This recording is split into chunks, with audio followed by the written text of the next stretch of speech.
यांचा जयंती उत्सव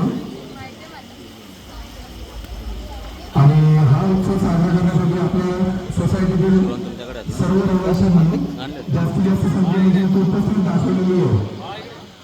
त्याबद्दल एक सोसायटीचे प्रतिनिधी म्हणून सर्वांचे खूप खूप अभिनंदन.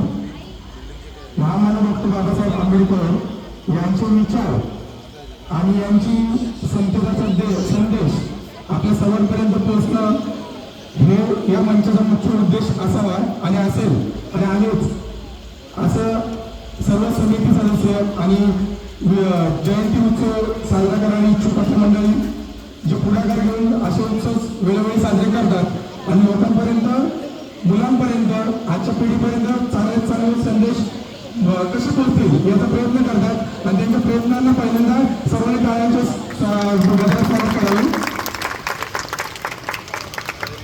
डॉक्टर बाबासाहेब आंबेडकर आणि न्यायाचा दीप पेटवणाऱ्या महामानवाला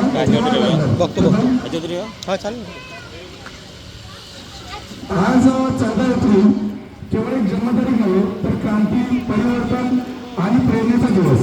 ही जयंती आम्ही त्या महापुरुषाची ज्यांनी अंधश्रद्धेवर विज्ञानाची मशाल, अस्पृश्यतेवर समतेचे तेज आणि अज्ञानावर शिक्षणाचे सूर्यकिरण पेरले. तो एक महामानव होता ज्यांच्या लेखणीत संविधानाचं तेज होतं, विचारांची क्रांती होती आणि हृदयात शोषितांच्या वेदनांची आक्रोश होती. त्यांची शिकवण आजही जिवंत आहे. शिका, संघटित व्हा आणि संघर्ष करा या त्रिसूत्रीने त्यांनी कोट्यावधींना अंधकारातून प्रकाशाकडे नेलं. त्यांचे विचार ही आजच्या पिढीची दिशा आणि शक्ती आहे.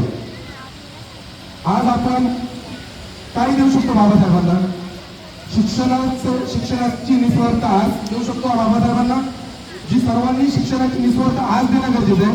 आज आपल्या पिढीला नुसतं शालेय शिक्षणाच्या व्यतिरिक्त इतर शिक्षण जे आहे जे आता खूप कमी आहे, जे आपल्या पुस्तकात कुठल्याच प्रकारचं ज्ञान नाही.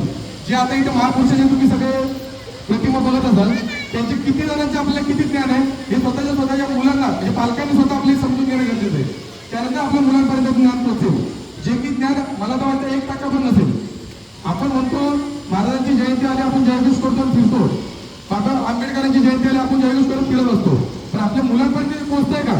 होते काय? जातीय ते निर्माण होण्याची जास्त संभावना होते. तो त्यांनी मोठं केलं तर मी त्याच्यापेक्षा कसं मोठं केलं हा प्रयत्न सध्या जातो, पण विचार कोणापर्यंत पोहोचत नाही. जेव्हा ते विचार पोहोचतील तेव्हाच खरोखर या महापुरुषांना आपण खरी मानवंदना देऊ असं मला वाटतं. त्याकरता आज बाबासाहेब, छत्रपती शिवाजी महाराज असतील, महात्मा फुले असतील, गौतम बुद्ध असतील, यांनी समाजामध्ये समतेचा न्याय, समतेचा विचार कशा प्रकारे पेरला याचे खूप उदाहरणं आपल्याला देता येतील. लांब जाण्यापेक्षा डॉक्टर बाबासाहेब आंबेडकरांचा किस्सा आहे. 1926 साली महाराष्ट्र सोडा, देश सोडा, आपल्या बदलापूरमध्ये पहिली शिवजयंती साजरी केली. 1926 साली जी शिवजयंती साजरी केली त्याचं एक अर्धप्रतिमा आपल्या छत्रपती शिवाजी महाराजांची बदलापूर गावामध्ये अजूनही आहे. 1927 साली जी शिवजयंती साजरी केली, दुसरं वर्ष होतं, त्या शिवजयंतीचं अध्यक्षपद होतं डॉक्टर बाबासाहेब आंबेडकरांकडे. ही गोष्ट आपल्या किती जणांना माहिती आहे? आज आपण म्हणतो ना याच्या बाजूला ते त्याच्यावर सगळे एकच महापुरुष एकमेकांचे विचार घेऊनच पुढे जात होते आणि तो विचार घेऊन जोपर्यंत आपण पुढे जाणार नाही तोपर्यंत आपली प्रगती होणं अशक्य आहे. भारत सोडा, महाराष्ट्र हा असा प्रदेश आहे की त्या प्रदेशाच्या मातीमध्ये इतके महापुरुष घडलेले आहेत, इतके विचारवंत घडलेले आहेत, पण होतंय कसं? आपले जे काही छोटासा गट आहे तो सगळ्यांना वेगवेगळ्या विभागातून संकुचित करण्याचा प्रयत्न करतो आणि त्याच्यावरती मात करून पुढे जाण्याचं काम आपण सगळ्या लोकांनी करणं गरजेचं आहे. आणि जोपर्यंत ते आपलं सक्सेसफुल होत नाही तोपर्यंत आपले विचार मुलांपर्यंत तुमच्याकडे पोहोचणं अशक्य आहे असं मला तरी किमान वाटतंय. आता बाबासाहेबांबद्दल जास्त बोलणं किंवा त्यांचा इतिहास सांगणं हे आपल्याकडे बऱ्यापैकी सगळं असतील, माझ्यापेक्षाही विचारवंत इथं असतील आहेत. तर मला असं वाटतं की बाबासाहेबांनी आजपर्यंत जे केलेलं समाजासाठी काम आहे ते फक्त आरक्षण आणि घटनेपुरतं मर्यादित नाहीये. त्याच्या पुढे त्यांनी जे काही खूप केलेल्या गोष्टी आहेत, वास्तविक विचार करा. ज्या पक्षामध्ये त्या काळी ते काम करत होते, एक वेळ अशी आली की त्या पक्षाने त्यांना ते पाडण्याचा प्रयत्न केला गेला, म्हणजे असं राजकारण केलं गेलं. जर ते एका पंथासाठी जातीसाठी जर काम करत असतील तर संबंधित एवढे राजकारणात त्यांची एवढी भीती का वाटत होती हाही विचार करणं आपल्याला गरजेचं आहे. याचा अर्थ त्यावेळेला जी परिस्थिती होती त्या परिस्थितीनुसार प्रत्येक समाजाला समान न्याय देणं गरजेचं आहे. आज आपण एकमेकांना इथे मांडीला बसतोय. एक काळ असा होता की तसं होत नव्हतं. प्रत्येकाचं म्हणजे चुकी कुणाची कसं असतं त्याच्यावरती काही बडगा होता, काही समाजावरती काही विचारांचा बडगा होता, काही भीती होती, भीती घातली नव्हती. त्या भीतीच्या पलीकडे जाऊन वैज्ञानिक दृष्टिकोन बाळगून तो पुढे न्यायची कसा न्यावा आणि त्याच्याविषयी विचार बाबासाहेबांनी सर्व समाजाने दिले.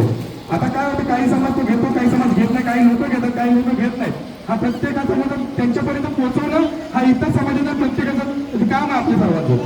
आणि ते कसं पोहोचवता येईल त्यासाठी आपले सगळे समाजसेवक असतील, इच्छुक मंडळी असतील, हे प्रत्येक जयंती उत्सव जेव्हा आपण साजरे करतो त्यांच्या नुसते डीजे आणि याच्यापेक्षा मला असं वाटतं विचाराचं मंच तयार करणं गरजेचं आहे. थोडं 4-4 महिने प्रत्येकाने बोलल्या तर त्यांच्या विचारातून त्यांना माहिती असलेल्या गोष्टी सर्व समाजापर्यंत पोहोचतील. आणि एवढं बोलून मी माझे 2 शब्द संपवतो. काय चुकलं असं तर